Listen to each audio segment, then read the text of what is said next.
What a beautiful card. Wait. Is that a Christmas card? Oh, right. Made in China. China is a land far, far away. By car, it would take you 40 days to drive there from here. China is big, very big. It is the second largest country by area. It's 30 times as big as Poland and only slightly smaller than the whole of Europe.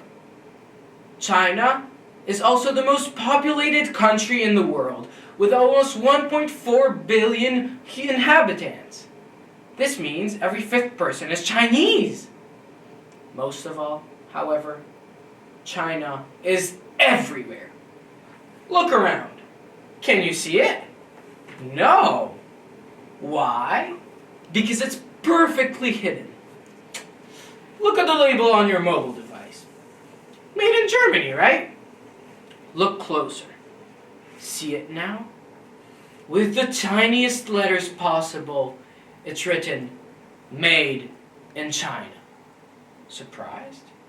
Well, you shouldn't be. Almost everything today is made in China. I take my flashlight. Made in China. My charger. Made in China. Even my iPad is made in China. I check my souvenirs from around the world. A Mexican sculpture. Made in China. My t-shirt from Hollywood. Made in China. Even my soccer ball from the Euro 2012 was made in China. When I go to the market, I feel that everything should be local, or at least European. Well, no. Nowadays, I find myself checking if garlic isn't produced in China, as I don't like my food to be shipped from so far away due to the chemicals involved in the process.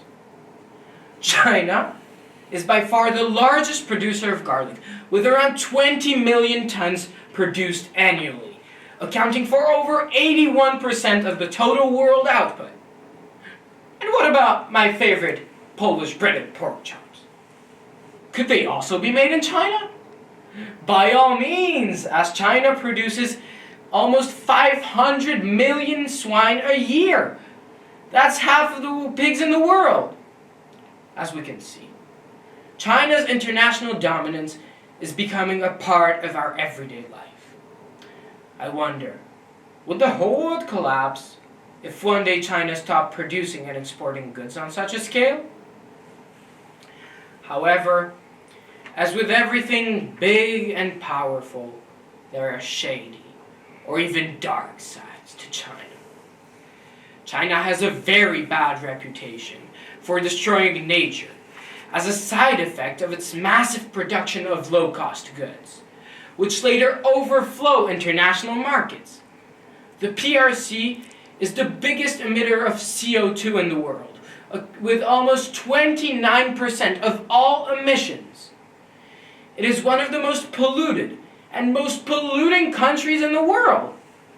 What's more, China is the world's largest manufacturer of fake goods, making millions of falsified brand name luxury goods, ranging from clothes through accessories to wines and spirits. What's worse, China is continuously mishandling basic human rights.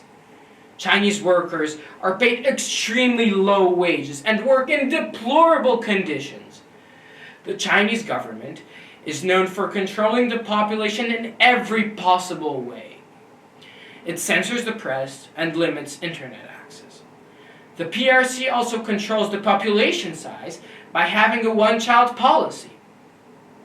Last, but not least, I would like to tell you a family anecdote, which comes from my grandfather. In the late 60s, he was professor of literature at the Sorbonne. He had already had a couple of Chinese students. One of them, to express his gratitude, gave him a beautiful gift, a Chinese hand fan with a Chinese inscription on it.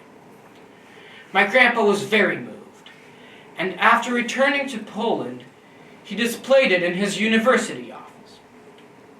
One day, another Chinese student visited him. He read the original inscription and became pale.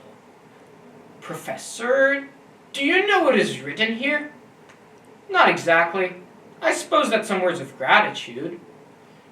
"Well, yes and no. It is a sort of appeal to our Chinese brothers.